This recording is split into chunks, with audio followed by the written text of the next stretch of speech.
6 à 12 de Corinthiens 6 à 12, que nous dit la Bible, sachez-le, celui qui sait, peu moissonnera peu. Il y a une relation qui est liée dans ce que nous faisons.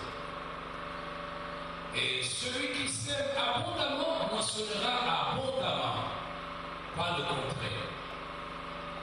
Que chacun donne comme il a résolu en son cœur, sans tristesse ni contrainte, car Dieu aime celui qui donne avec joie. Et Dieu peut vous combler de toutes sortes de grâces, afin que, possédant toujours en toutes choses de quoi satisfaire vos besoins, vous ayez encore en abondance pour toute bonne œuvre, l'abondance pour toute bonne œuvre. Le Seigneur est le Seigneur de l'abondance. Voilà pourquoi Dieu nous appelle à l'abondance, mais cette abondance doit être bien canalisée, c'est pour les bonnes œuvres. Selon qu'il est écrit, il a fait des largesses. Il a donné aux indigents sa justice. Subsiste à jamais. Dieu pense aux pauvres. Parce que la volonté de Dieu n'est pas de voir les pauvres demeurer pauvres. Alors il donne avec largesse et il donne sans se retenir. Et il donne en ouvrant complètement les mains. Voilà pourquoi il dit que la bénédiction de l'Éternel ne sera accompagnée d'aucun chagrin. Celui qui fournit de la semence au Seigneur et du pain pour sa nourriture vous fournira et vous multipliera la semence.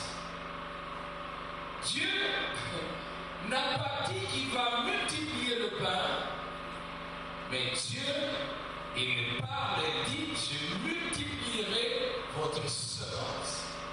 Le pain, Dieu le donne, mais quand il donne la semence, il ajoute, il va multiplier votre semence. Voilà pourquoi nous devons plus garder la semence et tenir beaucoup à la semence, parce que c'est à la semence que Dieu a remis la multiplication. Pas au pain. Le pain, c'est ce que tu manges. La semence, c'est ce qu'il va te donner aussi à manger. Lorsque tu sèmes, le Seigneur va encore venir demain te donner non pas une seule semence, mais il va te donner 2 semences. Lorsque tu sèmes 2, il ne viendra pas te donner 3 semences, il va te donner 4 semences. Lorsque tu as 4 semences, il ne viendra pas te donner 6 semences, il va multiplier la semence. Ainsi de suite. Qui aime la semence, toi et moi, nous aimons la semence. Mais faites très attention, lorsque le Seigneur nous donne la semence, dans la semence, quand Dieu nous donne, nous bénit plutôt, il nous donne deux choses. Il y a le pain, il y a la semence, qui est à toi de déceler quelle est, dans cette bénédiction, quelle est la part du pain et quelle est la part de la semence. La quantité de pain et la quantité de la semence. Il faut discerner toujours cela. Je veux continuer en disant ceci. Il augmentera les fruits de votre justice lorsque vous êtes en train de faire les bonnes choses. Plus Dieu vous multiplie la semence, Dieu va augmenter votre manière de donner aussi. Que Dieu nous bénisse. Dieu va augmenter votre manière de donner ou de produire.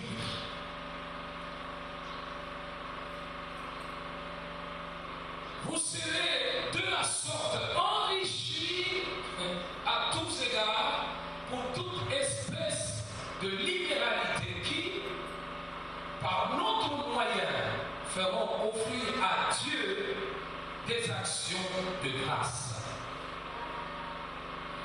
car le secours de cette assistance non seulement pourvoit aux besoins des saints, mais il est encore une source abondante de nombreuses actions de grâce envers Dieu.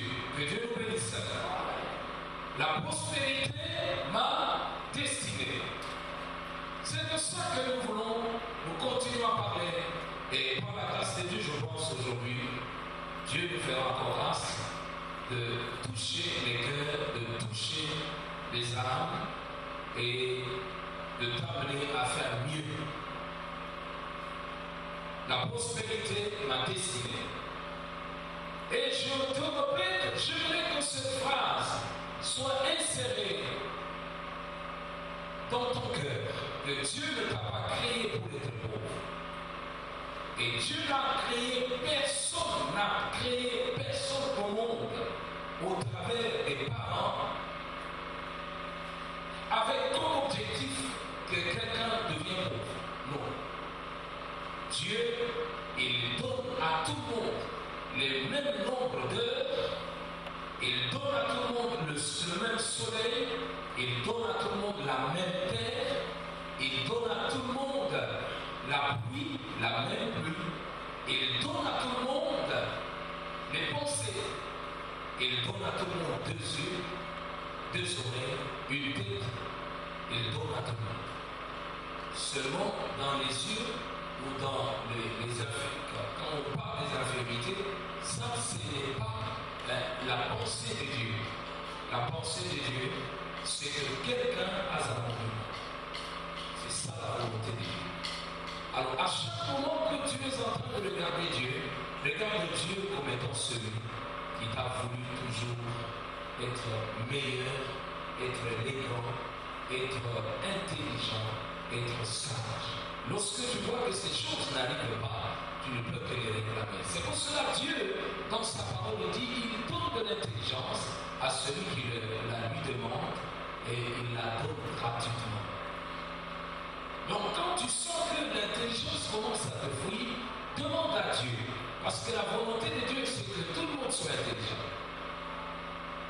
Voilà, mes bien-aimés dans le Seigneur, nous sommes en train de comprendre que Dieu nous a appelés à la prospérité. Donc Dieu t'appelle à prospérer. Et quand on te dit sois prospère ou prospère à tous égards, c'est que tu dois savoir que dans la prospérité, ce sont les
de la semaine, des semaines plutôt, et de la moisson, elle demeure. Donc il n'y a pas de changement. Que tu sois en Europe, que tu sois ici, c'est la même loi. Alors l'ignorance des lois font que l'homme n'arrive pas à prospérer. L'ignorance des principes établis par Dieu pour la prospérité fait que bon nombre arrive à ne pas prospérer, à ne pas vivre des grandes chose. Pourquoi? Parce que soit on a été distrait quelque part, ou on n'a pas compris qu'il y a une porte qui a été ouverte. Alors c'est la question pourquoi je ne récolte pas autant que je sais. Nous avions dit qu'il y a des lois, il y a aussi la base qui soutient la prospérité. Lorsque tu n'es pas assis sur la loi, plutôt la base qui soutient la prospérité, il te sera difficile de prospérer. Et dans cette loi, plutôt dans cette base, nous allons parler de l'obéissance. L'obéissance est la loi, et la base, et donc le tremplin, si je peux dire, de la prospérité. Et voilà ma question, ou ta question, mais comment je n'arrive pas à prospérer?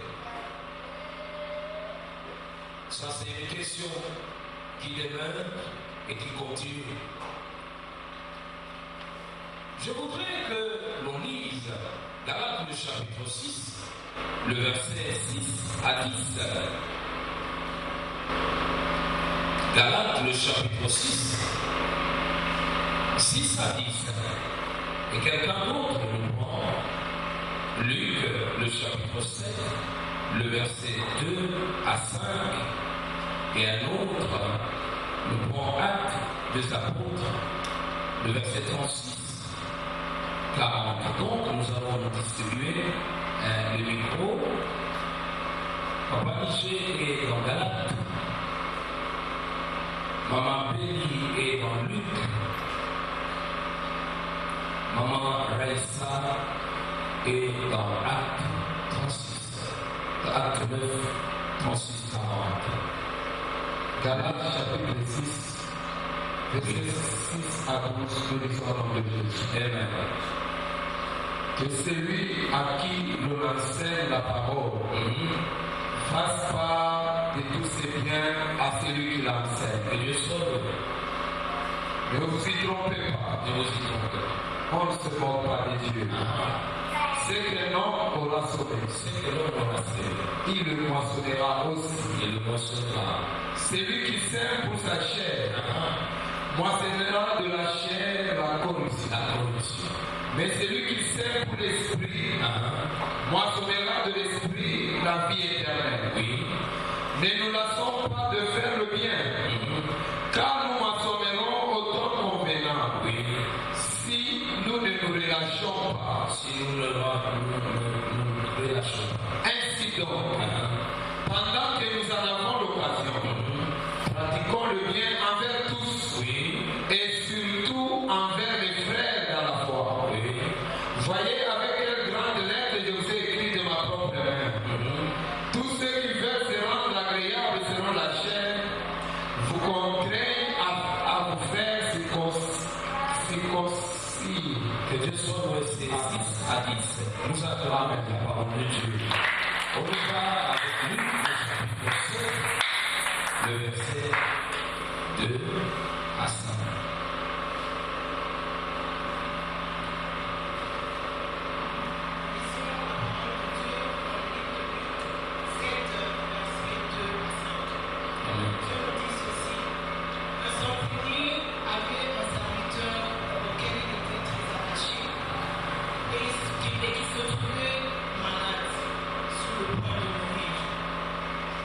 Ayant entendu parler de Jésus, il lui envoya quelques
chez eux sans tarder. Oui. Pierre se leva et partit avec ses hommes. Lorsqu'il fut arrivé, on le conduisit dans la chambre haute. Toutes les veuves l'entourèrent en pleurant et montrèrent les tuniques et les vêtements que faisait Dorcas pendant qu'elle était avec elle. Pierre fit sortir tout le monde, se mit à genoux et pria, puis se tourna vers le corps et dit, Tabitha, lève-toi. Elle ouvrit les yeux et ayant vu Pierre, elle s'assit. Que Dieu soit loué, nous acclamons cette grande lecture. Bénis le Seigneur, nous acclamons cette grande parole, cette grande lecture. Bien-aimés dans le Seigneur, nous avons compris, on nous a dit qu'on ne se moque pas de Dieu, c'est que l'homme aura semé, il le moissonnera. Donc, ce que tu sèmes, c'est ça que tu moissonneras. À chaque moment, mon frère, ma soeur, lorsque tu es en train de moissonner ce que tu n'as pas semé, tu dois tout faire pour déclarer et refuser. Ça ne doit pas t'accompagner. Les choses que toi tu n'as pas semées, on ne doit pas t'obliger à les récolter. Voilà pourquoi la Bible dit ceci, la plante que mon Père n'a pas plantée sera de la sienne. C'est la raison. Donc à chaque moment que tu vois que les choses que tu vis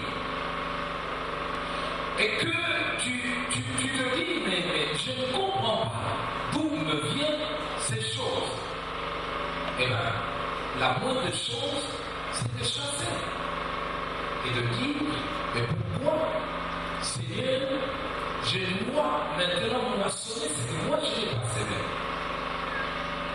Alors, à chaque moment, mes frères et sœurs, faisons très attention à notre semence. Les paroles peuvent être aussi, sont aussi des semences. Pas peuvent, mais les paroles sont aussi des semences.